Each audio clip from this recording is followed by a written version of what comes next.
Hola, Capa 8 al Cubo Producciones les invita hoy viernes 8 de septiembre a las 9 de la noche en el space denominado Cielo, Ciencia y Escepticismo, el fenómeno OVNI, versión 2.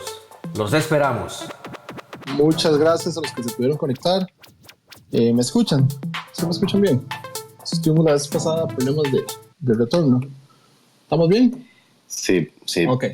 Bueno, muchas gracias a todos los que se pudieron conectar hoy. Este es un esfuerzo que estamos haciendo a modo de joda, pero también con un poquito de información. Queremos tocar diferentes temas. La vez pasada tuvimos problemas en la parte de comunicación, por eso estaba pidiéndoles que verificaran los datos.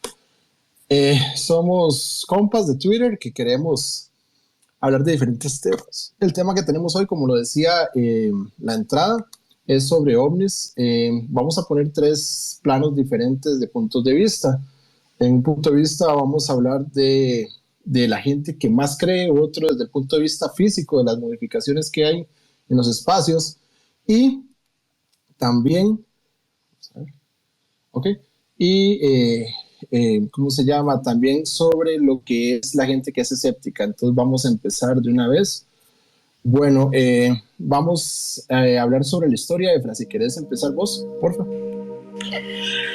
Pura vida, José, y primero que nada, pues agradecerles a todos los que están conectados el día de hoy, viernes en la noche, a las 9, donde creo que uno ya se está listando para meterse al sobre y o irse de fiesta,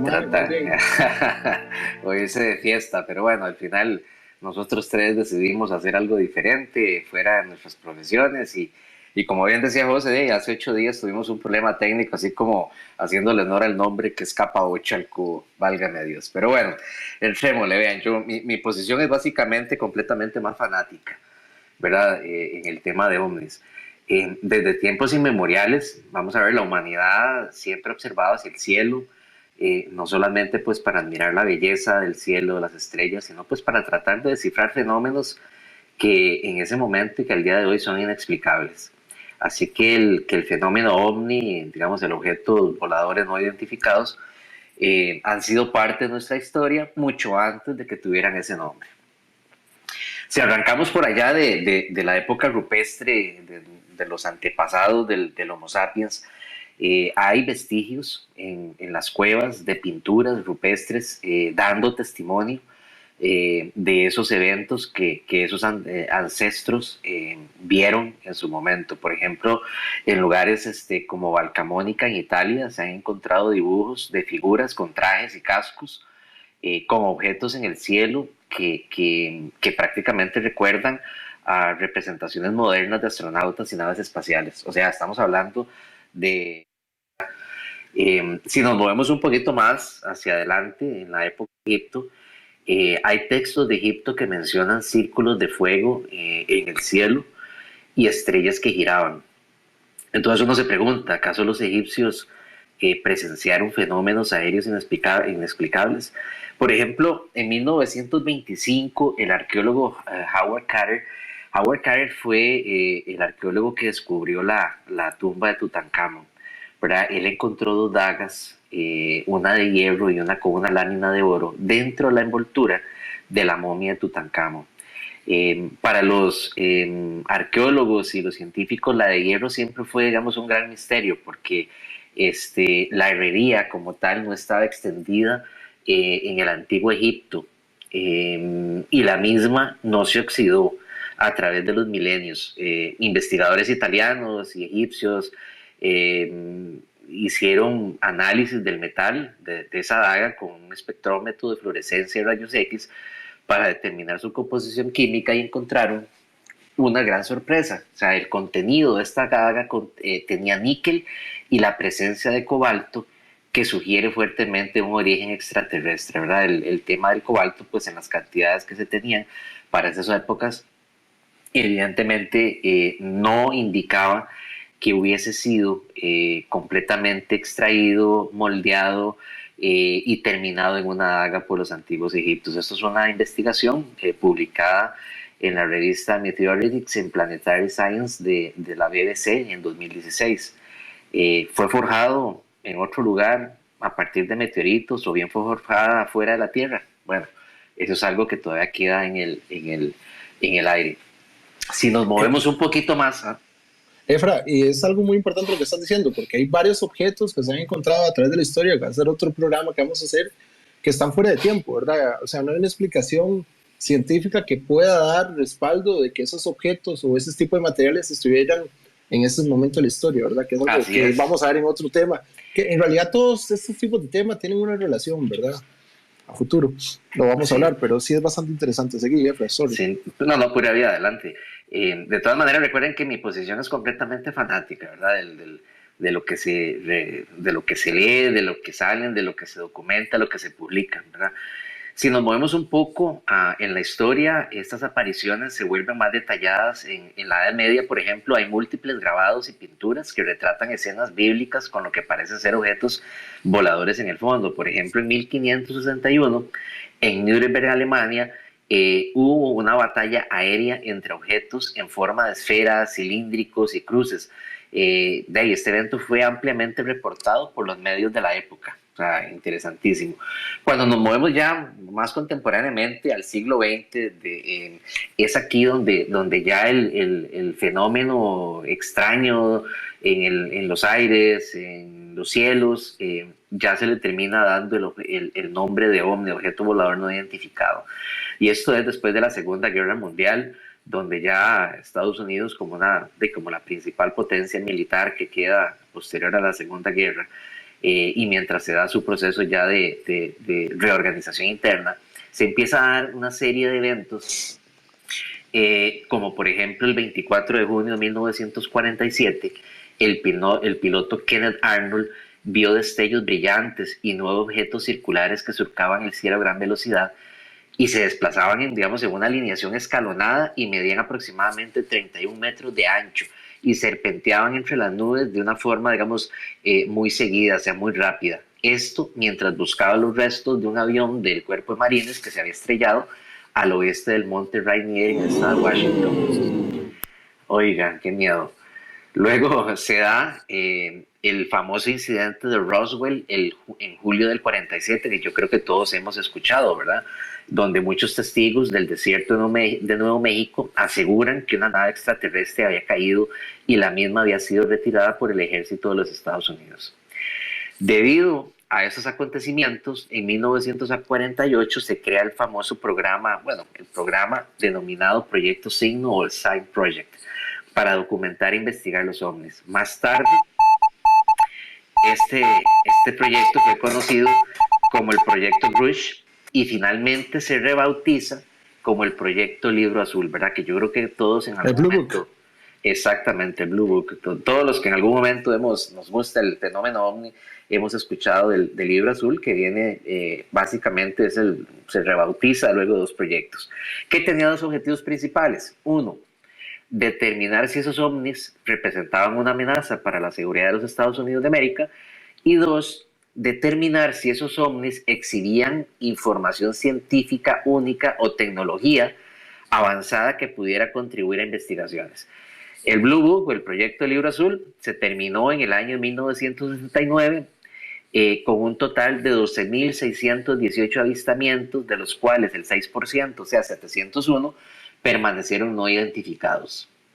Si nos movemos un poco ya a lo que es la Guerra Fría, se intensifican los avistamientos, muchos son desacreditados como pruebas militares secretas, pero otros permanecen igualmente sin explicación. Se dan un aumento de reportes de abducciones y encuentros cercanos que proliferan, y evidentemente muchos también ahí quieren tener algún tipo de foco o de protagonismo con estos montones de reportes. Muchos de esos terminan descartados. Y bueno, al día de hoy, con la tecnología de grabación, creo que muchos hemos visto una serie de videos pequeños donde se capturan objetos que vuelan, gente... Sí, dale.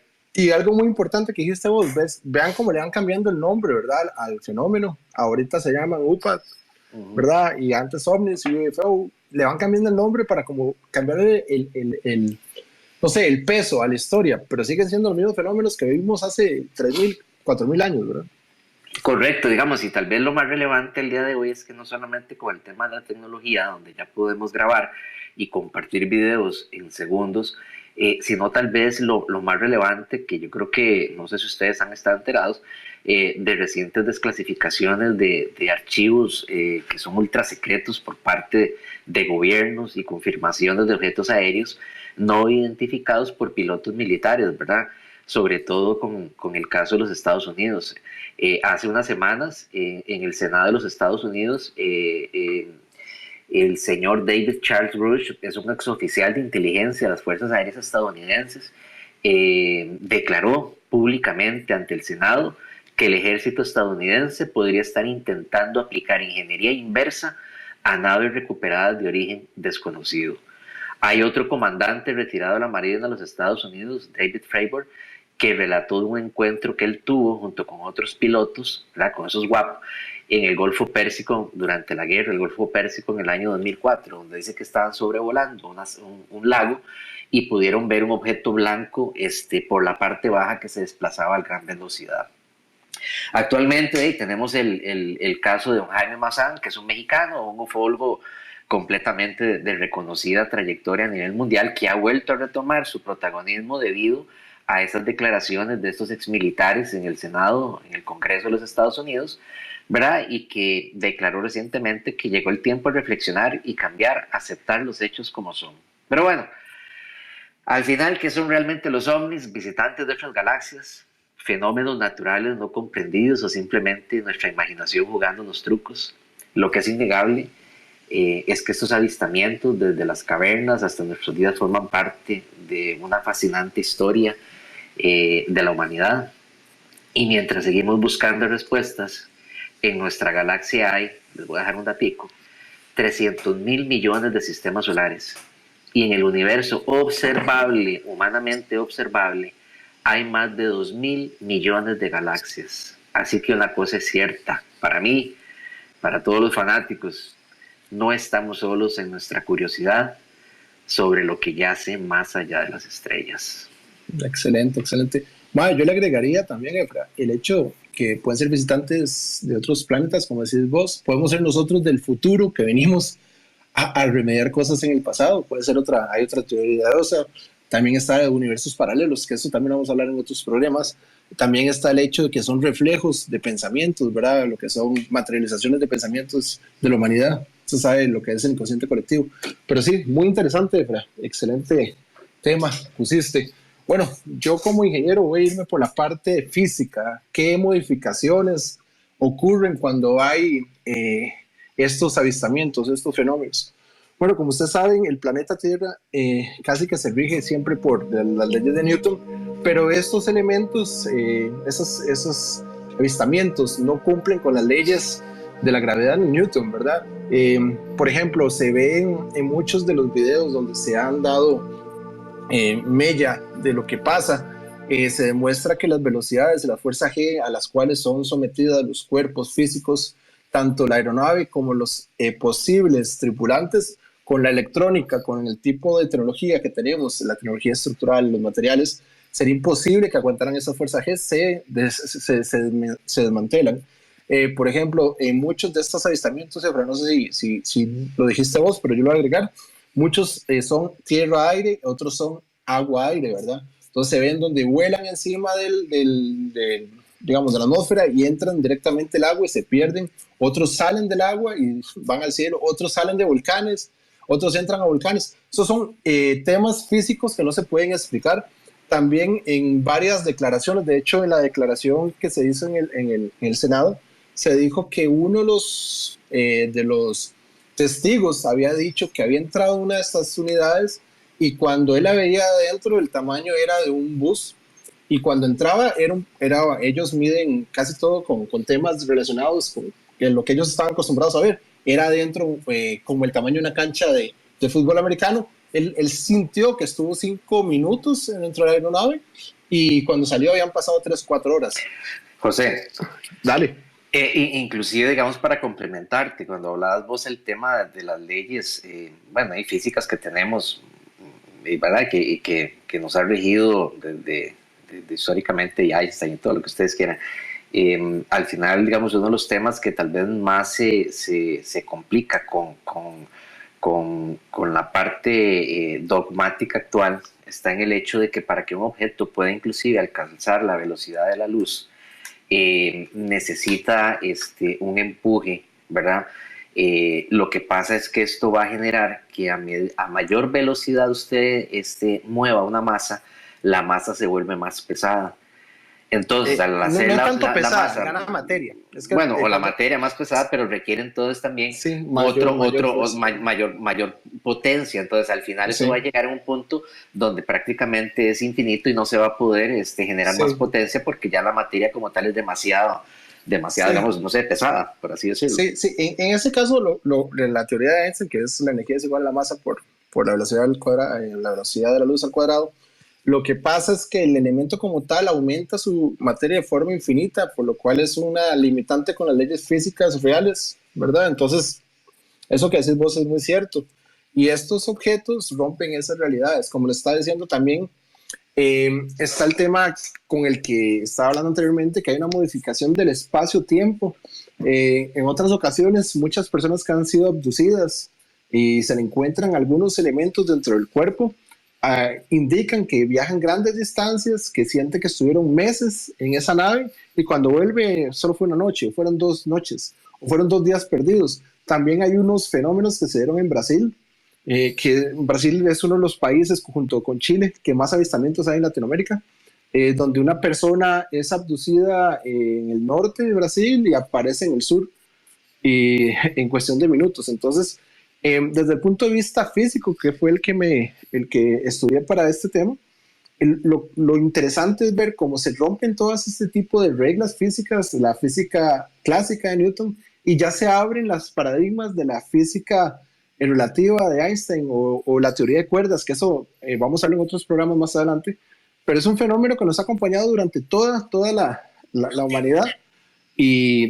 no tenemos una explicación tanto científica como técnica. De hecho, cuando se expusieron los casos en el Senado de Estados Unidos este año, los mismos investigadores dicen que no hay posibilidad que ninguna tecnología sea local, o por lo menos de los países que están suscritos a la ONU, ¿verdad? Si serán intraterrenos, serán tecnologías del futuro que vienen al pasado, serán extraterrestres, hay tantas teorías, ¿verdad? Pero por lo menos con la física, química, la ingeniería, está el tema de que el electromagnetismo, por ejemplo, no sé si ustedes conocen el tema de las cosechas, que es otro tema que podemos tocar a futuro. Hay unos que son hechos por el hombre, eso es un hecho, hay gente que le gusta vacilar con eso, pero hay otros que la forma que son doblados no se quiebran.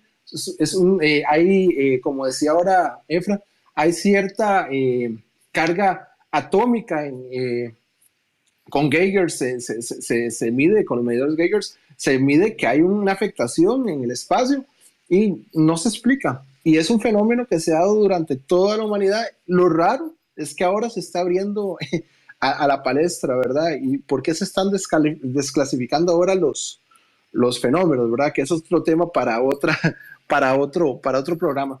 Pero para no extenderme más y para poder ir más adelante con lo de las preguntas y también vivencias y temas, le voy a pasar el tema a mi amigo Juanca. Dale, Juanca.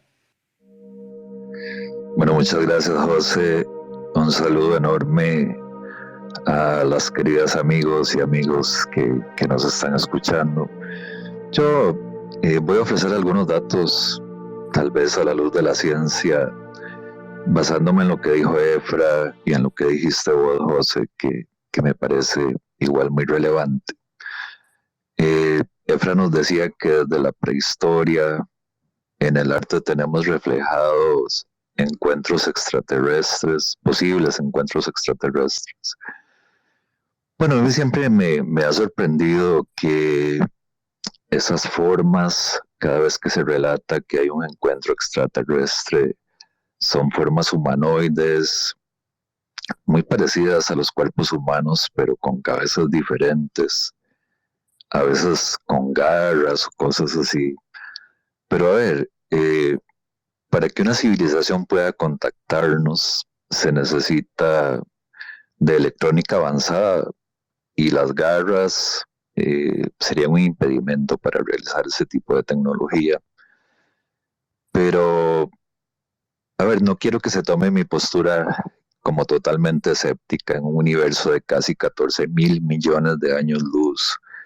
Nada impediría que haya una civilización 500.000 años más adelantada que nosotros, ¿verdad? Pero el problema no es que nos hayan contactado, yo creo, el problema es, ¿podremos nosotros comunicarnos con una raza que supuestamente es superior? Ahora, si así fuera, ¿qué buscarían los extraterrestres en nosotros? Porque planetas bióticos hay muchos. O sea, Efra ya lo mencionaba, que tenemos un montón de sistemas similares a los nuestros, con soles y planetas similares a los nuestros, exoplanetas con agua, qué sé yo. Sin embargo, ¿qué es lo que buscan? Porque si buscaran un ambiente biótico, eso abunda en el universo. Entonces, si no es vida lo que buscan, están buscando inteligencia. Pero si ustedes analizan, por ejemplo, la forma de comunicarse la humanidad ahorita, nosotros nos comunicamos por ondas de radio, que es lo que conocemos por internet. Imagínense ustedes que el 15 de agosto del 77, a eso de las 11 de la noche, hubo una señal que provino por 72 segundos. Y es una señal de radio potentísima, alrededor de 30 veces superior a lo que se recibe. Y toda la gente se puso súper feliz porque dijeron, ok, ya nos contactaron los extraterrestres. Pero resulta ser que después de muchos estudios se determinó que no, que era simplemente un asteroide que estaba pasando por ahí. Y es que, a ver, analicemos otro rasgo científico. Fíjense ustedes que la vida que nosotros conocemos, porque no conocemos otra, no sabemos de otras formas de vida fuera de nuestra atmósfera, están basadas en el carbono, y acá hemos descubierto alrededor de, unos 10.000 millones de especies acá en la Tierra, pero solo la especie humana es la que se parece a nosotros, no hay ninguna otra. Entonces, ¿será la forma antropomorfa la que predomina fuera de la atmósfera? Yo no niego que hay vida, pero ¿será la forma humana la que predomina? Bueno, Juanca, en ese tema, acordate que sí se han encontrado ya fósiles en asteroides, ¿verdad? Asteroides que ya han caído en la Tierra y se han encontrado fósiles. Y si yo no me equivoco, no sé si Efra hizo ese trabajillo, hay fósiles también, se han encontrado marcas de vida en Marte. Y si no me equivoco, hasta la Luna, pero ahí sí sería un poquito. Eso no lo estudié yo, pero yo creo que sí se han encontrado formas de vida. Tal vez no exactamente diferentes al carbono, estamos de acuerdo, pero sí para el planeta Tierra, si no me equivoco, sí se han encontrado por lo menos fósiles. Claro, por ejemplo, aquí en la Tierra tenemos un gran ejemplo. Si por ahí alguien quiere googlear qué es el punto Nemo, el punto Nemo es el último rincón allá en el Pacífico donde no hay absolutamente nada de vida, no hay ninguna forma, no hay animales, no hay tierra, no hay árboles, no hay nada. Aún ahí se han encontrado algunas especies de cangrejos y algunas especies de organismos monocelulares. Entonces, como lo dije anteriormente, ambientes bióticos sobran en el universo. Marte probablemente fue un planeta muy similar al nuestro, pero por la atmósfera que tiene, pues se le secó el agua, ¿verdad? Entonces, ahora los científicos actuales están viendo a ver cómo le inyectan oxígeno para crear agua, a ver si lo logran hacer habitable, que es otro tema. Pero bueno, para ir cerrando mi participación, como les decía, ese 15 de agosto se recibió esa señal desde el espacio. Es la única vez que hemos estado como más cerca de tener contacto con algo que conocemos. Pero, a ver, en un universo que tiene de lado a lado alrededor de, vamos a decir que probablemente tiene 100.000 años luz de lado a lado, nuestras señales de radio apenas han avanzado 100 años luz. Es decir, hemos cubierto como unos 30 planetas que apenas están alrededor nuestro. Entonces, ¿qué pasa?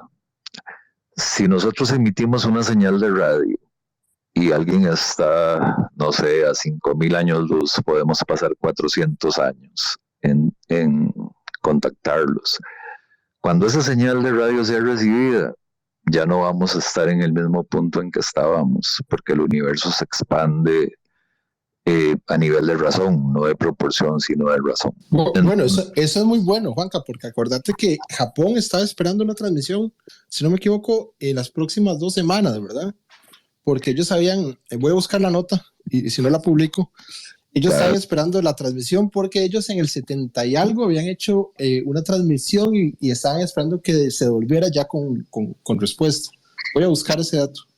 En realidad, como te digo, la única respuesta que hemos obtenido a la fecha fue ese 15 de agosto del 77 y no tenemos otras señales de radio, pero sería muy iluso pensar que los demás planetas se comunican por señales de radio, que es algo tan limitado. O sea, nosotros tenemos una comunicación súper cara, súper limitada y súper corta. Sería banal pensar que si tenemos civilizaciones más inteligentes se estén comunicando de esa forma. Nosotros no tendríamos cómo comunicarnos con ellos usando esta simpleza de las señales de radio que conocemos como Internet, ¿verdad? Y bueno, para cerrar, lo que decía Efra me parece también muy relevante en cuanto a las imágenes, y vos lo mencionaste también, José. Yo, por ejemplo, tengo una pieza que creo que es original arqueológica de un grupo indígena acá en Costa Rica. Que no me escuchen los del museo, ¿verdad? Porque probablemente tengo que entregarla, pero es divertido. Después les voy a pasar la foto porque tiene una imagen como de un casco. Yo pensé que podría ser tal vez algo relacionado con un conquistador español, pero viéndolo bien y a la luz de este tema, creo que voy a publicarles la foto después para que ustedes opinen. Entonces, eso sería mi participación, José, y quedo a preguntas si alguien tiene alguna. Juanca, perfecto. Perdón, nada más para complementar ahí desde mi punto de vista fanático, eso que indica Juanca. Realmente es muy interesante cómo a través de millones de años en diferentes civilizaciones existe de alguna manera puntos de convergencia documentados en avistamientos de objetos, digamos, extraños en el cielo. Pero uno podría pensar de que si estos avistamientos hubiesen sido fortuitos, que eventualmente solamente los hubiesen visto, no sé, los neandertales, o que eventualmente los egipcios, o en la época pues más moderna, por allá de unos 70 años en los Estados Unidos, uno esperaría que tal vez fuera algo diferente, pero es que se da una similitud documentada de eventos a través de miles de años. Claro, es una constancia, es una constancia y se sigue la línea de tiempo. Sí, y eso termina pues de generar siempre una interrogante, ¿verdad? Yo los interrumpo con una pregunta muy rápida para que me ayuden a entender esto un poco. Si ellos nos están visitando y nos visitan constantemente a través de la historia, ¿por qué no se comunican? ¿Será que no pueden comunicarse? ¿O será que ya lo hacen y no nos damos cuenta, man? Bueno, es que el asunto es que no sería una comunicación efectiva, porque imagínate que se comuniquen y no nos enteremos. Entonces a mí me queda la duda. A ver, yo no digo que no exista vida, por supuesto que existe, eso es un hecho, pero ¿qué tan cierto es la información que tenemos? Porque me parece, si nos contactan, ¿por qué no se comunican? Tal vez ahí creo que mi explicación es menos científica y creo que tal vez un poquito más experimental. Yo lo que podría pensar, Juanca, y partiendo de tu teoría y de lo que nos indicaste, que evidentemente coincido, ¿qué podría ser para una raza o para otro tipo de entes que sea relevante venir a la Tierra? No necesariamente y jamás va a ser tecnología, porque si están aquí con medios que no tenemos, evidentemente están más que avanzados. ¿No será más bien que simplemente nos observan y ven un poco el desarrollo que podamos tener y que nos estén de alguna manera, seamos, no sé, probetas ahí en microbios, en fase experimental para ver hasta dónde podemos llegar y que nos estén estudiando, no sé. Mae, pero es que, ¿qué pasaría si realmente se comunican abiertamente? Yo creo que la sociedad como sociedad colapsa. Pero si quieren, vamos abriendo el micrófono para que hayan preguntas, porque aquí tengo ya, me han escrito por DM que quieren preguntar. Vamos con la sección de preguntas. Muchas gracias a todos los que siguen conectados. Dentro de una. Dele. Bueno, primero las buenas noches y la felicitación por el espacio que abrieron. Creo que es como una conversación entre compas, ¿verdad? De temas que nos llaman la atención y que nos interesan. Entonces, la felicitación primero que todo por ese espacio. Yo iba a hacer una pregunta, pero ahora que Juanca hizo el comentario de la comunicación, no podemos olvidar los dibujos que se han dado de manera constante en las cosechas de cereales en diversas partes del mundo, que tienen mensajes. Lo que pasa es que creo que tampoco le damos, pero muchos de estos dibujos han sido decodificados y tienen mensajes ocultos. Entonces creo que también es una forma en la que se han estado comunicando, pero quizás no se le da la importancia a nivel mundial. Eso por un lado. Y la otra es una pregunta que tal vez ustedes, como también parte de interesados en el tema, también puedan tener información. A mí me gusta mucho el tema, pero no he encontrado información al respecto. Hay fenómenos atmosféricos que no tienen que ver con la aparición de objetos, sino que son más fenómenos como los círculos de humo o los pilares de luz.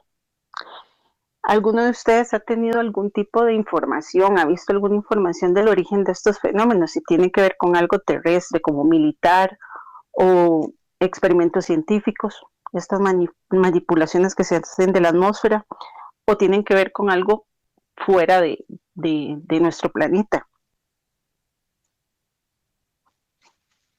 Bueno, yo quisiera, lo que vos hablaste de las manifestaciones, la Michi, es, bueno, están los círculos de las cosechas que vos dijiste, también lo que pasa en Sudamérica, ¿verdad? Que son en las planicies de los desiertos, las manifestaciones, ¿cómo se llamaban, Efra?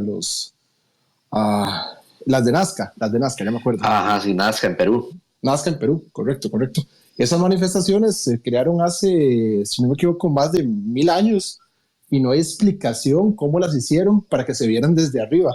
De hecho, la única forma que se pueden ver es de cierta altura y no habían aviones, supuestamente, ¿verdad? Y también está pasando lo mismo en Corea y en China. Y hay manifestaciones que solamente a cierta altura. ¿Qué tiene que ver esto con el tema OVNI? Para retomar lo que dice la Michi, es el tema de que siempre hemos querido ver qué es lo que hay arriba y comunicarnos con la gente que está arriba, y esa es una forma de comunicación. Tal vez, Efra, vos vas con el segundo tema, Juanca. Yo quisiera referirme, si no les molesta, ¿verdad?, un poquito a lo que menciona Michi, que me parece sumamente importante. No sé si Efra quería hablar primero o puedo referirme ahí un toque. Dale, Juanca. Ok, eso de los crop circles, yo soy como muy seguidor de eso, no de ahora, desde hace años, vengo leyendo al respecto. Lamentablemente, a ver, algunas personas con tractores y con otro tipo de herramientas ha hecho algunos de estos círculos también. Y entonces como que se ha perdido ese patrón, pero es un tema sumamente interesante que prometo que podemos ahondar en eso, Michi.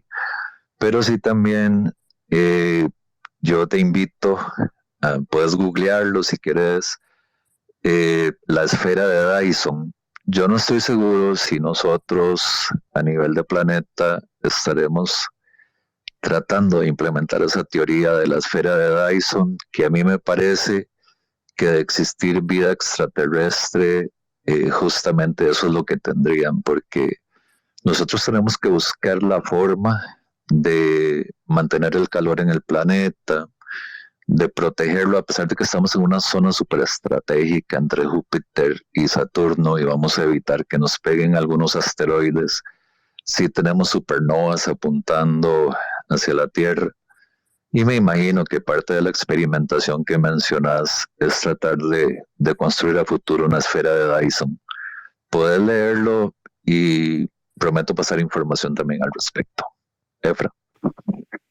No, yo básicamente, digamos, en esos temas, pues no he ahondado lo suficiente. Sí, sí he leído y sí he visto de algunos fenómenos atmosféricos que se han dado, esos aros de luz. En algunos casos, muchos, por ejemplo, se han, digamos que propagado, por ejemplo, después sobre todo de terremotos. Creo que en los últimos que hubo fue en México, en donde se vieron una serie de luminiscencias en la atmósfera, ¿verdad? Evidentemente, pues siempre hay una explicación aparente científica, digo yo, de que esos fenómenos se den por un movimiento, digamos, de la corteza terrestre, y que generan ahí unas luminiscencias en la atmósfera, ¿verdad? Pero en el fondo es algo que igual, como dice la Michi, hay muy poca información, y mucho de eso asumo que es porque simplemente todavía no hay un consenso generalizado de por dónde pueden andar ahí digamos, los balazos, por así decirlo. Va, Efra, y nada más para agregar, ¿me escuchan? Sí. Nada más para agregar el hecho que también acuérdense que hubieron experimentos que fueron negados por muchos gobiernos, como el Omni que diseñaron los alemanes, ¿verdad? Y que se supone que voló y nadie sabe cómo volaba con ese peso, ¿verdad? Entonces es bastante interesante. Para no ahondar más en el tema, la Michi, perdón, inclusive para dejarles ahí, porque eso puede ser tema para otro más adelante.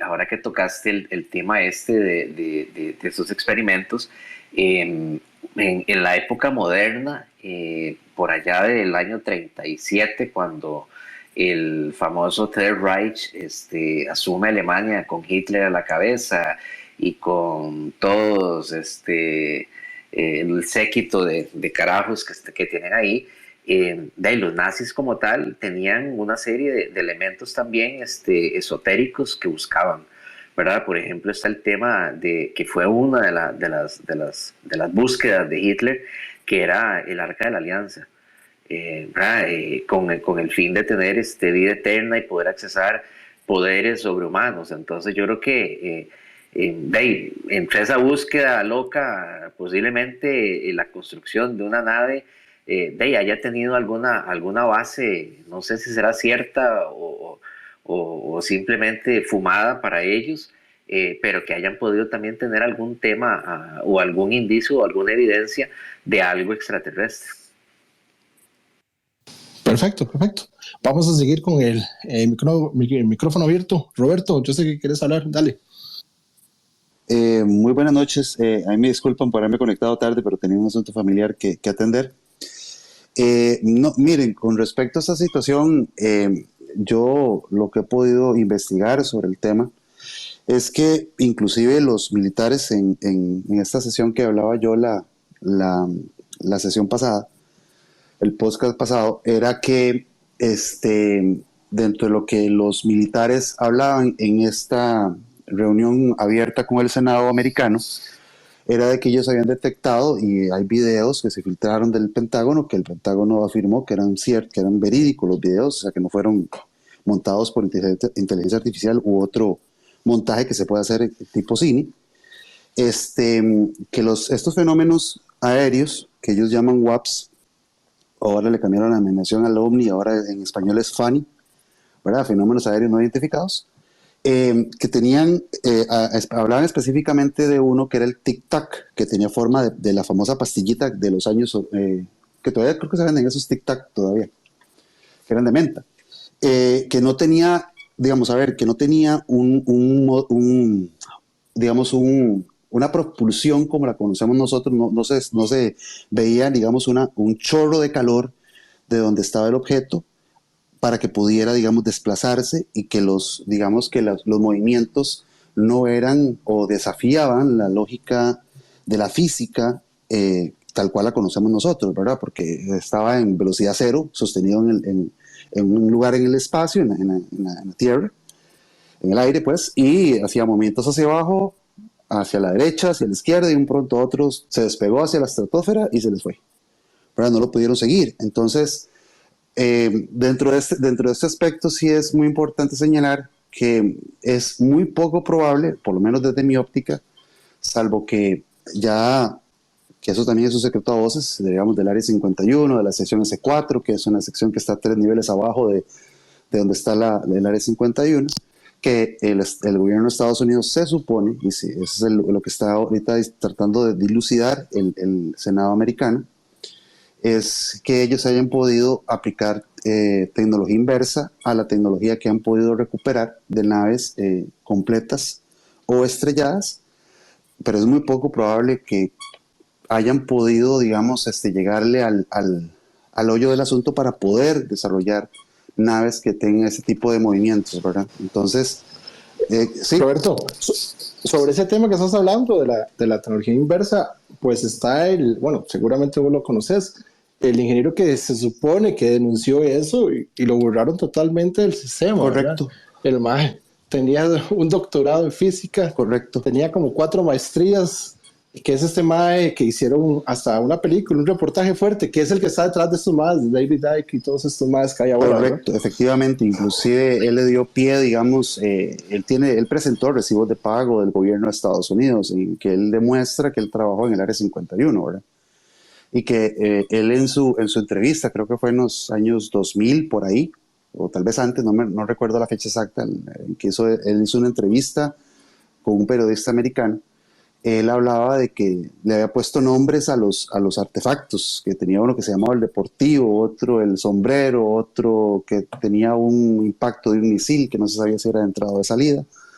Sí era, que se estaba trabajando en eso. Inclusive hay otro que fue muy famoso, de una entrevista que se identificaba como Víctor, que hay un video que anda circulando en redes sobre una entrevista a alguien que falleció durante la entrevista, ¿verdad? Porque estaba en el área, supuestamente en el S4. Hay varios aspectos que se pueden tocar de ese tema. Yo a veces soy muy reticente, digamos, con este tema de que ellos hayan podido capturar seres no humanos para poderlos hacer interrogatorios o entrevistas, como quieran verlo. Yo en esa parte sí soy un poco más reticente, pero digamos, en cuanto a los fenómenos aéreos, sí es muy difícil de explicar con la lógica y con la física actual, ¿verdad? Que exista, como por ejemplo en el volcán de México, me disculpan, ese mismo volcán que digamos, este mismo que les comenté la vez pasada, Jaime Maussan, habla de que hay un puerto de entrada electromagnético o algo así que puede hacer que las naves entren y salgan, porque se ven donde hay objetos que entran al volcán, hay otros que van saliendo, que hace poquito inclusive trataron unos científicos de dilucidar eso, diciendo que eran los satélites de Starlink, ¿verdad? Pero no se aparecían ni en el orden, ni estaban en la misma área, pasaron una hora después de que se detectaron 22 objetos saliendo en forma de cilindro saliendo del volcán. Entonces, digamos, es complejo. Yo diría que uno no podría cerrarse ni decir ni totalmente que sí, ni totalmente decir que no, ¿verdad? Hay cosas que se escapan, digamos, de la ahorita no las podemos probar, pero sí es muy, muy, muy probable que estos fenómenos que se vienen viendo, que ya son bastante visibles ahora con el tema de las redes sociales, los teléfonos inteligentes, etcétera, etcétera, y todo el mundo porta un teléfono con una cámara. De ahí hay videos alrededor del mundo, cámaras de seguridad en las casas que han grabado círculos con luminosidad que van dando vueltas así en circular sobre un objeto enorme. Hay fotos también de naves, supuestas naves que se tratan de esconder en forma de nube, que definitivamente no parecen naturales y tampoco parece que sea un efecto visual, que la luz del sol, claro, etcétera, etcétera, ¿verdad? Que son, y lo que yo te comentaba el espacio pasado, de las pirámides de estos tetaedros que aparecieron en el Pentágono, en el Parlamento alemán, en el Kremlin. Sí, entonces claro, es muy poco probable. O sea, yo sé que, digamos, porque de hecho hoy por cierto, compartí un concierto que hubo en Europa de Star Wars, y tenía efectos en 3D muy, muy buenos, que se veía el halcón milenario saliendo, etcétera. Pero ahí lo que estamos hablando ya es de Blue Beam. Correcto, de Blue correcto. Beam, Y es muy poco probable que estos avistamientos que se están reportando sean reproducidos de tal manera. No creo que alguien en la India tenga la tecnología en un teléfono celular para poder hacer un video de una nave enorme que parece una nave nodriza, más grande que unos 4 o 5 estadios de fútbol americano, ¿verdad? Y que se denotaba que era una nave, ¿verdad? Entonces, es poco probable, pero sí, claro. Yo creo que, digamos, deberíamos estar un poquito abiertos y esperar, ver qué sucede, por lo menos en Estados Unidos, que siempre ha sido el foco de este tema, ver qué pasa con las leyes que ellos que el Senado está tirando actualmente, para ver qué pasa con las agencias que tienen 300 días para entregar todos los documentos que tienen y desclasificar esa información al ciudadano americano. Hay que ver qué pasa. Claro, Robert. Sí, yo quería agregarle a lo que estamos hablando, Robert, el tema, bueno, el que estamos hablando del ingeniero, por los que no conocen, se llama Bob Lazar, ¿verdad? Se llama Robert Scott Lazar. Correcto. La primera presentación la hizo en el 89, a él lo borran totalmente, ¿verdad? Se supone que prácticamente lo borran, pero él, ¿cómo se llama? Demuestra con papeles, como decís vos, Robert. También vale la pena que volvió a la palestra en el 2018, o sea, el maestro se apartó totalmente del tema porque profesionalmente lo perjudicaron mucho. En el 2018 empieza a hacer una serie, la publica en la serie. Cuando estaban haciendo el documental, yo creo que Efra lo habló la vez pasada, bueno, le destruyen la casa para buscar un elemento que se supone que está demostrado con, ahorita se me escapa el nombre del elemento, lo voy a dejar de tarea, un elemento que está demostrado con relatividad que existe, pero no existe en el planeta Tierra, y le fueron a destrozar la casa porque él dio a entender que él tenía el elemento. Esto lo podemos juntar con muchos temas más bien te agradezco mucho la intervención, Roberto, pero queríamos ver si alguien más quería decir algo para no acaparar el micrófono. Jazz, Ananda, Marín, Isaac, Efra, Juanca. No, de mi parte, agradecerle a todos los participantes. Qué genialidad poder compartir con amigos este tipo de temas. Y esperamos ampliar con otros temas también interesantes. Muchas gracias. Sí, yo de mi parte igualmente, agradecerles el tiempito. Yo, como les decía, estos son como temas apenas para irse para el sobre ya, y si están con un vinito, con una cervecita o lo que sea, pues todavía mejor, así como para caer. Lo único que yo sé después de escuchar a Juanca es que a Juanca no hay que llevarlo a un kinder para que le explique a los chicos más sobre el tema del ratón Pérez o de Santa Claus. De una vez les aterriza la ilusión. Pero no, pura vida, muy agradecido, y yo creo que vamos a tener ahí temitas interesantes de aquí para adelante. Sí, este tipo de temas tiene para mucho, ¿verdad? Podemos extenderlo, pero la idea no es enfocarnos en uno solo, ir abriendo, ¿verdad? Y la idea es que el espacio sea de retroalimentación. Le agradecemos a la Michi, a Roberto, que hayan aportado. Esperemos a futuro que los demás aporten. Gracias a Jazz, gracias a Marín y gracias a Ananda, que se conectaron. Muchas gracias, y a los que se conectaron antes. Vamos a hacer una edición, lo vamos a subir a SoundCloud y más adelante vamos a ver si lo subimos a Spotify también. Muchas gracias a todos. Buenas noches a todos. Gracias. Chao. Chao. Chao.